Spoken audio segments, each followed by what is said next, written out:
So look, Devin Haney comes out. He says, first of all, he says buy 140, meaning he's leaving 140.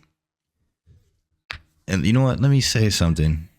Everyone that's been coming through, watching videos, subscribing new or been around, I appreciate you very much because it's been a hell of a week dealing with family deaths, dealing with my family being displaced in the LA fires. There's a whole lot going on, but you know, if you've been around, I appreciate you nonetheless. So cheers to you. But back to the video, right?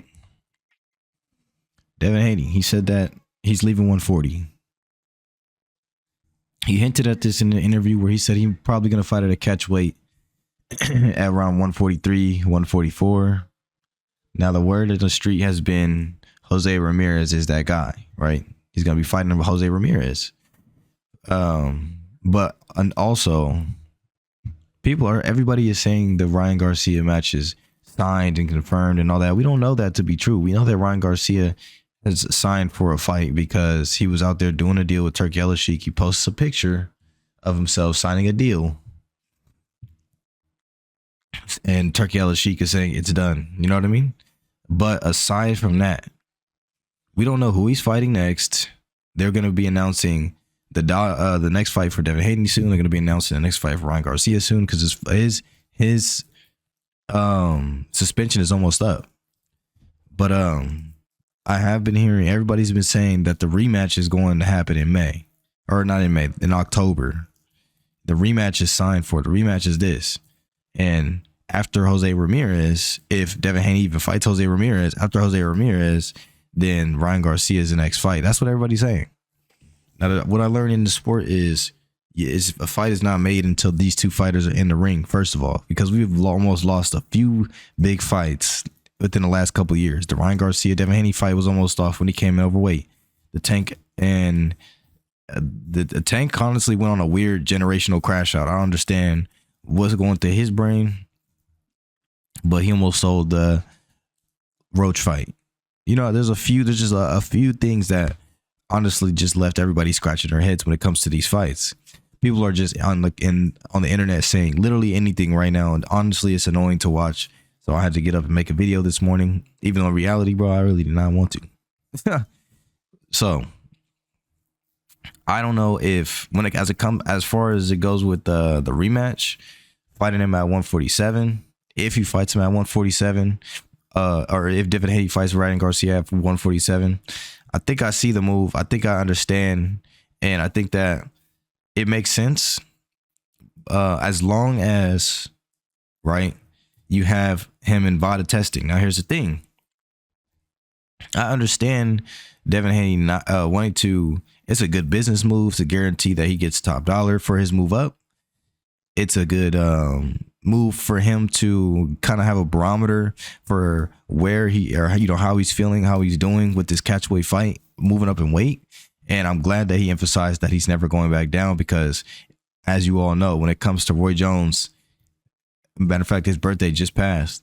When it comes to Roy Jones, he's the prime example of why you got to be careful moving up in weight and coming back down. If you look at all the best boxers who ever moved up in weight, they stayed at their new weight. The move was calculated.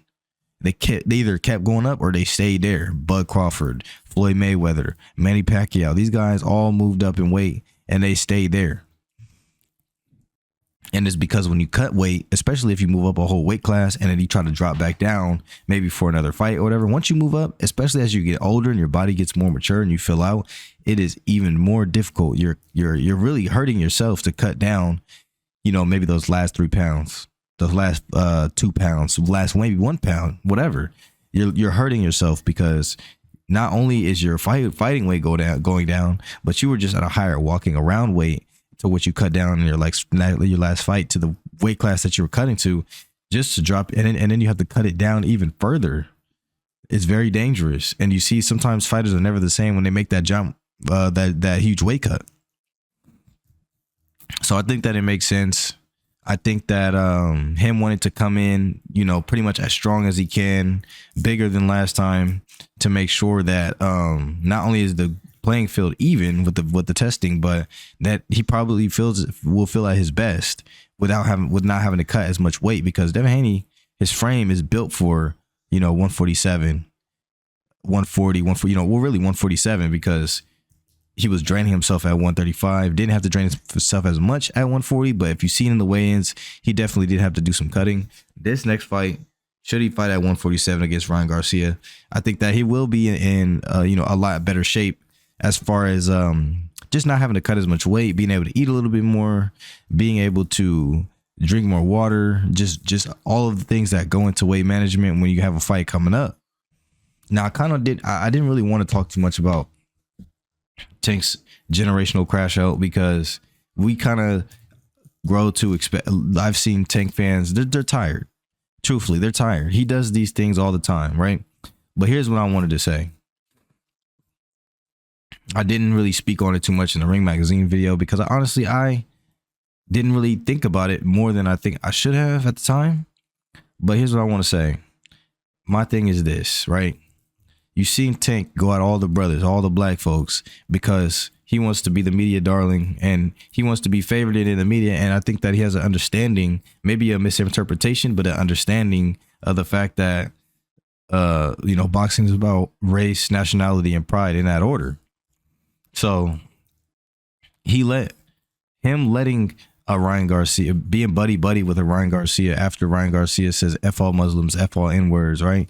Saying that he would bring George Floyd back from the grave to kill him again, saying kill all this and that. A lot of hate speech going on, a lot of crashing out going on. Him still deciding to back his guy up. And then when Teofimo comes out, calls them all monkeys, right? Calls everybody, calls black people monkeys, calls him a monkey, and tries to say, oh, his thing is a gorilla, right? Blah, blah, blah.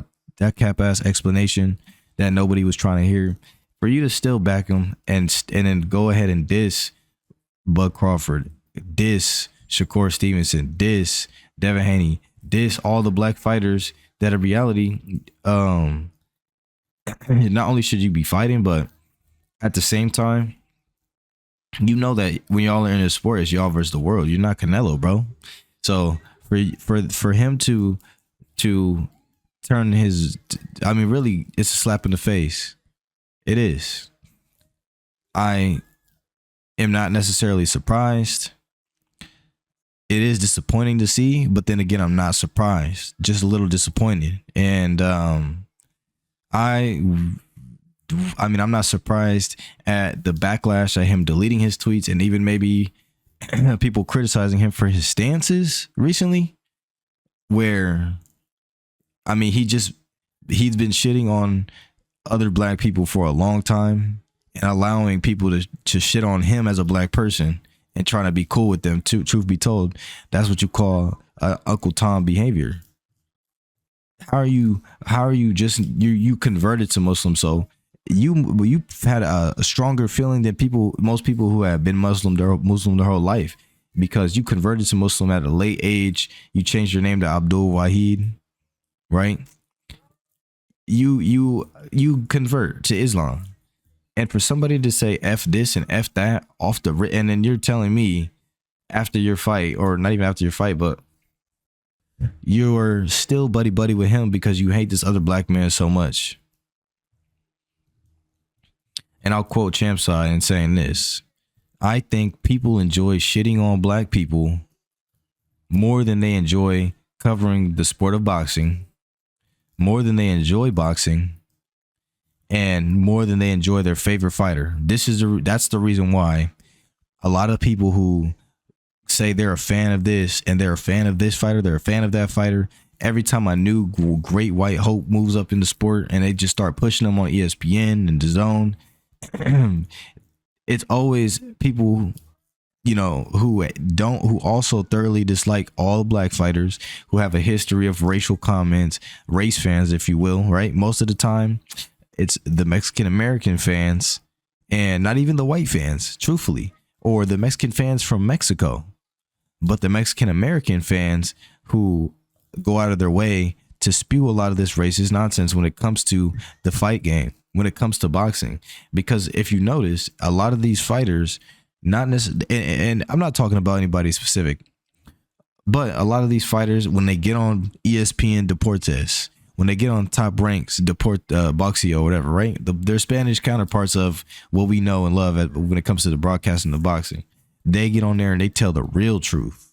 Whether they believe a fight will be difficult, whether they believe fighting black fighters is the most difficult, or what have you. They speak it in, in Spanish because truthfully, they don't broadcast their Spanish interviews as much, and they know who they're talking to, so they could be more candid in their speech.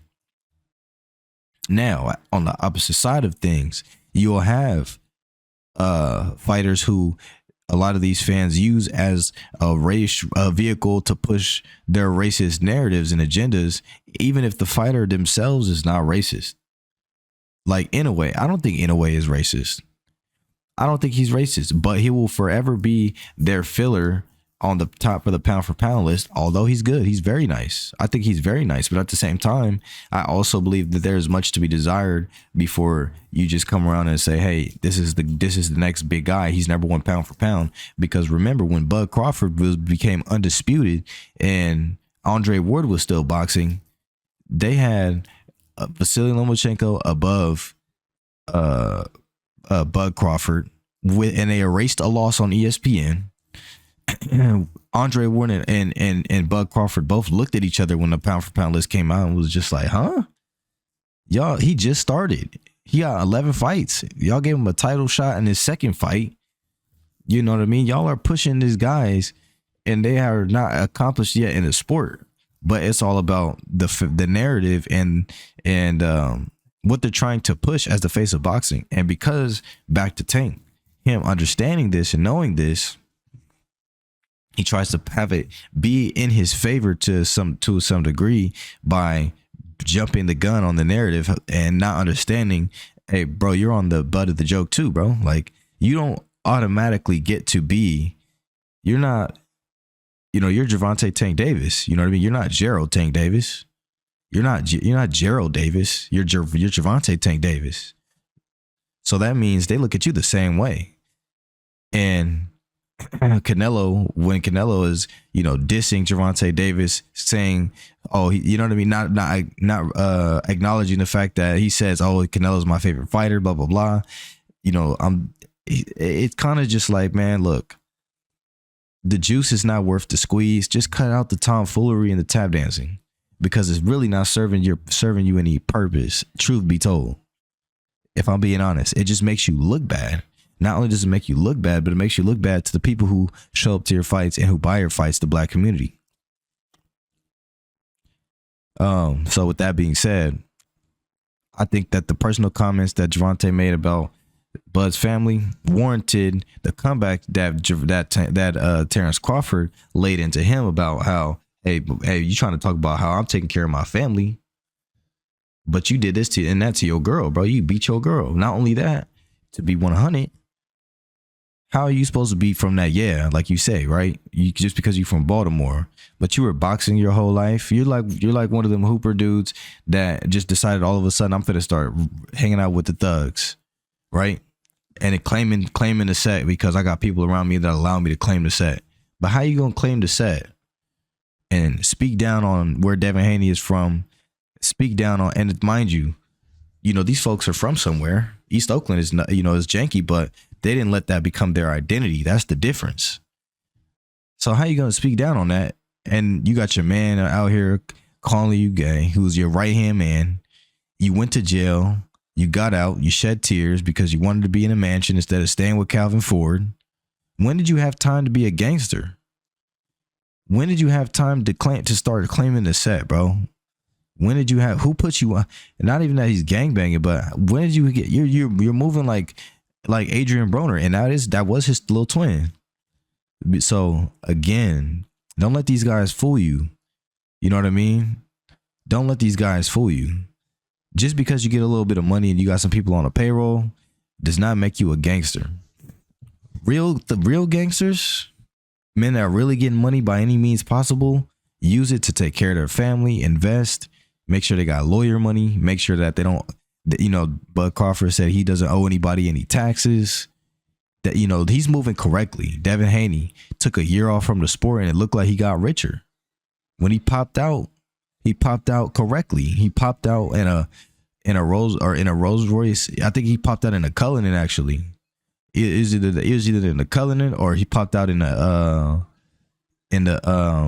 Rolls Royce truck. Suicide doors with with his baby daughter's whatchamacallit in the back, car seat in the back. So I mean, he's moving differently. You know, he's moving differently. Your man is saying that you're doing all this and all that with your money. You may make more money per fight, but that doesn't mean anything when it comes to who's managing their money better and what it's being spent on. That's why you don't count pockets actively like that. Time will tell, you know? And that's what Bud was saying. I can't be mad at him for saying that, being the OG in the game. I can't be mad at him saying that.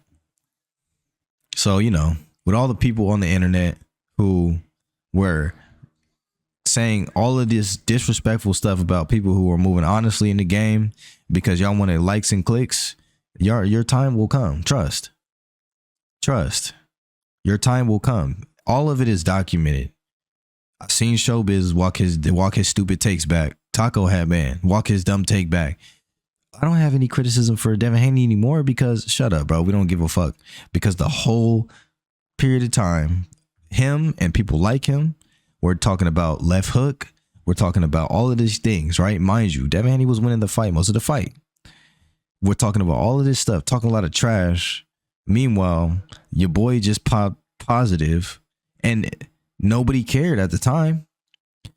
But that's why I'm glad that Bill Haney recorded them seeing each other again, because you could see the shame and the embarrassment, and he didn't even want to acknowledge the Haney family, Ryan Garcia, because he knew after what he done, it wasn't right.